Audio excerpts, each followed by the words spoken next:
پیارے ناظرین، یہ 20 جون 1837 کی ایک دم توڑتی ہوئی رات کا وقت تھا۔ ابھی سحر اچھی طرح نمودار نہیں ہوئی تھی کہ اچانک خوابگاہ کے دروازے پر دستک ہوئی۔ پیغام لانے والے نے کہا کہ شہزادی صاحبہ اٹھیے، شاہی محل میں تشریف لائیں، برطانیہ کا تاج و تخت آپ کا منتظر ہے، کیونکہ بادشاہ سلامت آپ کے چچا کا حرکت قلب بند ہونے سے انتقال ہو چکا ہے۔ شہزادی نے ہلکی سی غنودگی کی حالت میں شاہی فرمان سنا، منہ ہاتھ دھویا، شاہی لباس زیب تن کیا اور خادمہ کے ہمراہ بکنگم پیلس کو چل دی۔ شہزادی وکٹوریہ کو رات سوتے وقت کیا پتا تھا کہ صبح جب آنکھ کھلے گی تو تاج برطانیہ ان کا منتظر ہوگا۔ وہ جب سوئی تو ایک شہزادی تھی، لیکن جب صبح 6 بجے بیدار ہوئی تو ایک ملکہ تھی۔ اسے کہتے ہیں تقدیر کے کھیل نرالے۔ اس طرح 18 سال کی عمر میں ملکہ وکٹوریہ برطانیہ کی حکمراں بن گئی۔ ملکہ وکٹوریہ 24 مئی 1819 کو کنگسٹن پیلس میں پیدا ہوئی۔ ان کا پیدائشی نام رینا وکٹوریہ تھا۔ رینا ان کا نک نیم تھا۔ ان کا والد پرنس جارج سوم کا چوتھا بیٹا تھا۔ ملکہ وکٹوریہ کی والدہ شہزادی ماریا جرمن نژاد خاتون تھی۔ ابھی وکٹوریہ کی عمر 1 سال ہی تھی کہ ان کا والد فوت ہو گیا۔ ملکہ وکٹوریہ نے اپنی تعلیم کسی اسکول یا کالج سے حاصل نہیں کی تھی، بلکہ محل میں ایک گورنس مقرر کر دی گئی تھی۔ ابتدائی تعلیم وکٹوریہ نے اسی سے حاصل کی۔ وکٹوریہ کو اپنی 18ویں سالگرہ منائے ابھی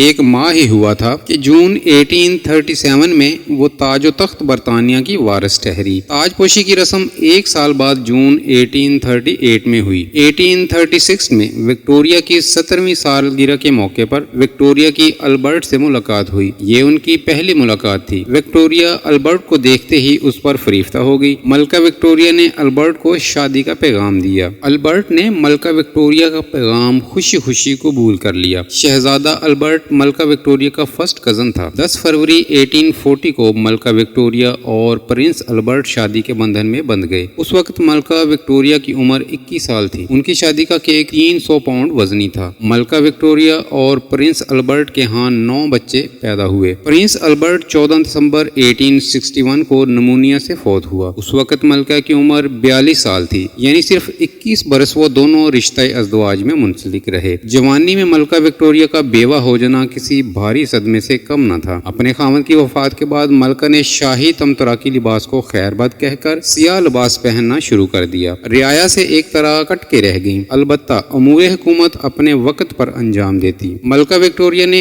ایک طویل عرصے حکومت کی۔ ان کا دور حکومت 64 سال پر محیط تھا۔ ملکہ وکٹوریہ نے برطانیہ، اسکاٹ لینڈ، آئرلینڈ کے علاوہ 9 آبادیات، آسٹریلیا، کینیڈا، جنوبی افریقہ اور برصغیر انڈیا پر برمنگھم پیلس بیٹھے ہوئے حکمرانی کی۔ ملکہ وکٹوریہ اپنی زندگی میں کبھی انڈیا نہیں گئی، حالانکہ اس نے کیسر ہند کا خطاب پایا۔ ملکہ کے دور حکومت میں اس کی سلطنت میں کبھی سورج غروب نہیں ہوتا تھا۔ اگر ایک طرف غروب ہوتا تھا تو دوسری طرف طلوع ہو رہا ہوتا تھا، کہاں آسٹریلیا اور کہاں جنوبی افریقہ، برطانیہ اور کینیڈا۔ ملکہ ایک مسحور کن شخصیت کی مالکہ تھی۔ ملکہ وکٹوریہ نے عہد حکومت میں عنان اقتدار پر کبھی گرفت ڈھیلی نہیں پڑنے دی، حالانکہ وہ ایک بیوہ خاتون تھیں اور ایک طرح گوشہ نشینی کی زندگی گزار رہی تھیں۔ ان کے عہد حکومت میں ایک صنعتی انقلاب برپا ہوا۔ معاشی ترقی، سائنس، ٹیکنالوجی، میڈیسن، تعلیم اور تعمیرات میں بہت ترقی ہوئی۔ ان کے دور میں ایسے ماہر فنکار، سائنسدان اور سیاستدان پیدا ہوئے جنہوں نے اپنے علم کا دنیا میں لوہا منوایا۔ ملکہ وکٹوریہ کا عہد ایک طرح کا تاریخ ساز عہد تھا۔ جا بجا سکول، کالجز اور یونیورسٹیاں مارز وجود میں آئیں۔ ملکہ وکٹوریہ کی زندگی میں ان پر 8 قاتلانہ حملے ہوئے، مگر وہ سب حملے ناکام ثابت ہوئے۔ آخر کار 22 جنوری 1901 کو ملکہ اس دنیا سے کوچ کر گئیں۔